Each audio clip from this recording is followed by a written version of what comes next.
A couple days ago, the first episode of She-Hulk Attorney at Law dropped on Disney Plus, so this is my take on it.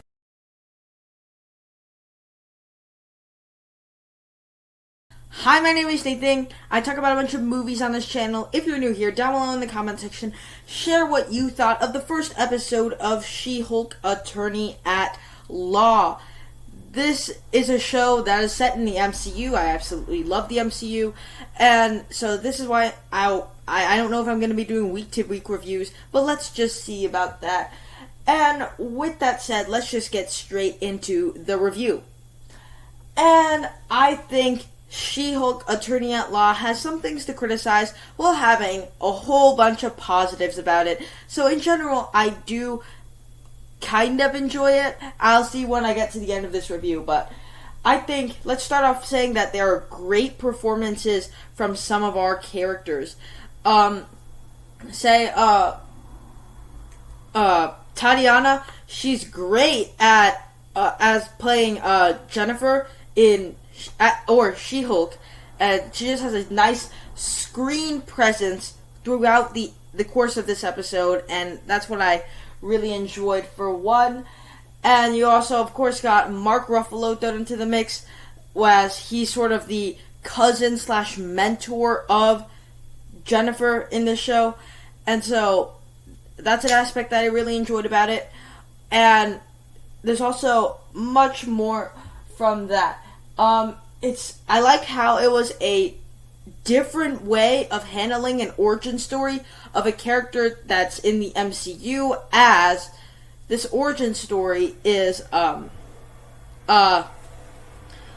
She-Hulk, but unlike people like Iron Man, Captain America, Hulk, like She-Hulk is trying much more harder not to be the superhero, not to be the one saving the world, because it's an interesting sort of viewpoint, as it's a character that doesn't want to be a superhero.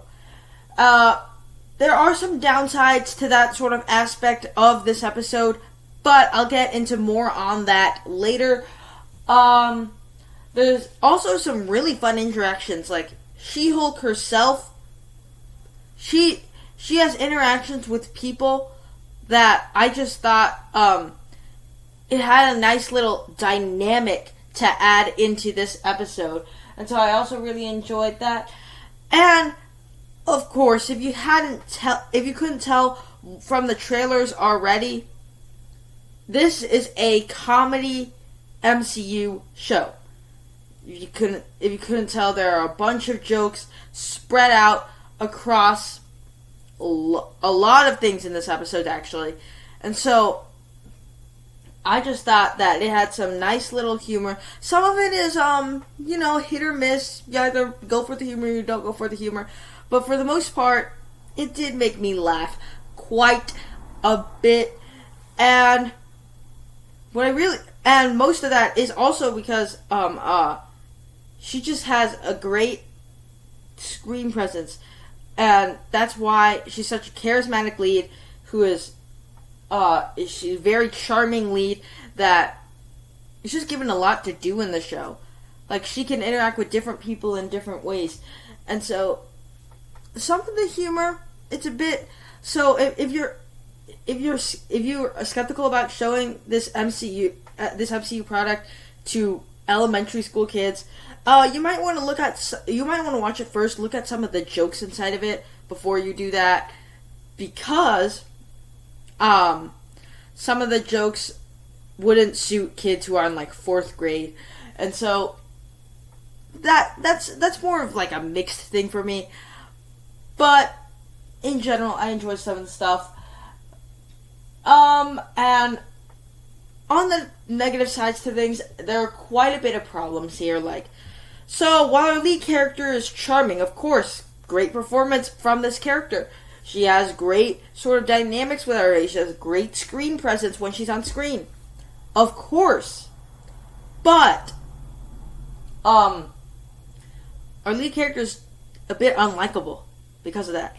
I understand they're trying to set up this big character arc for She-Hulk or Jennifer, but basically when you get to the point where she goes to Bruce's beach island to train for becoming a superhero, the way she interacts with Bruce, I don't think is handled very well. They get into fights constantly and stuff like that.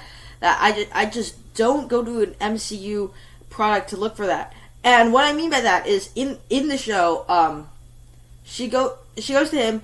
He tries to help her control her anger, control her power to becoming a Hulk. And she's talking down to him. You don't go to an MCU project to see someone talking down to an established character, and it doesn't help that Hulk is the established character. It's because we've been with Hulk for over 10 years. Mark Ruffalo's been playing Hulk for like 10 years now, actually. And you have his cousin talking down to him. That just frustrates me, but still is a charming lead character. I thought that she was still very charming.